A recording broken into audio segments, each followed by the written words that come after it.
کہتے ہیں کہ ایک عادل اور خدا ترس بادشاہ جو اپنی رعایا کے حالات سے آگاہی کے لیے رات کو بھیس بدل کر گلیوں میں گشت کیا کرتا تھا،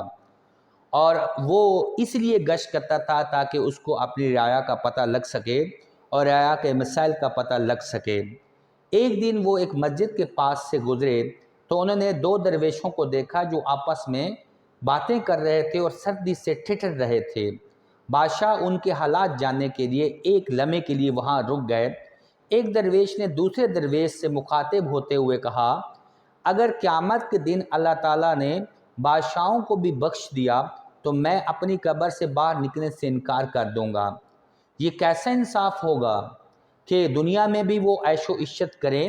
اور آخرت میں بھی جنت کے حقدار وہ ہو جائیں۔ میں حقیقت سے کہتا ہوں کہ اگر ہمارے ملک کا بادشاہ جو کہ اپنے آپ کو صالح کہلاتا ہے اگر جنت کی دیوار کے نزدیک بھی آیا تو میں جوتے مار مار کر اس کا بھیجا پلپلا کر دوں گا۔ بادشاہ نے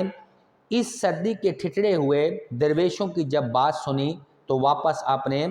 محل کے اندر لوٹ گیا اور اگلے دن پیادے کو حکم صادر کیا کہ ان درویشوں کو دربار میں پیش کیا جائے، اور جب ان کو دربار میں پیش کیا گیا تو درویشوں کو انعام و کرام سے نوازا گیا اور ان کو حسن اخلاق کے اندر پیش آیا گیا۔ تو ان میں سے ایک درویش سے نہ رہا گیا اور اس نے پوچھا کہ بادشاہ سلامت، کہ اس رازداری کے بارے میں پوچھا کہ اس کے ساتھ عزت افزائی سے پیش آنے اور انعام و کرام دینے کی وجوہات کیا ہو سکتی ہیں، وہ کیا وجہ ہو سکتے ہیں جس سے یہ نام ملا ہے۔ بادشاہ نے جب درویش کی یہ بات سنی تو وہ مسکرا دیا اور کہنے لگا، میں بالکل مغرور نہیں ہوں اور نہ ہی ان لوگوں میں سے ہوں جو مسکینوں کو حقارت کی نظر سے دیکھتا ہو، نہ ہی میں ان لوگوں میں سے ہوں جو دوسروں کا حق کھا جاتے ہوں۔ تمہیں یہ خیال اپنے دل سے نکال دینا چاہیے کہ تم قیامت کے دن میرے مخالف ہوں گے۔ میں نے اس دنیا میں تم سے صلح کر لی ہے، اب امید ہے کہ تم روز قیامت مجھ پر جنت کا دروازہ بند نہیں کرو گے۔ حضرت شیخ سعدی رحمۃ اللہ علیہ اس حکایت میں بیان کرتے ہیں کہ اے صاحب اقتدار، اے بادشاہ سلامت، تجھے چاہیے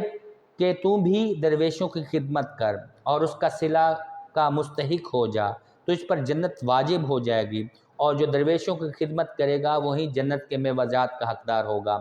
تو اس لیے ہمیں بھی اس دنیا میں رہتے ہوئے اگر ہم کسی مسکینوں اور غریبوں کا حق کھائیں گے تو قیامت کے دن جو ہے جنت کے دروازے ہمارے پر بند ہو جائیں گے۔ تو اس لیے ہمیں بھی یہ سوچنا چاہیے کہ ہم اس دنیا میں رہتے ہوئے تمام مساکین کے حقوق ہمیں دینے چاہیے تاکہ اللہ ہم پہ راضی ہو جائے۔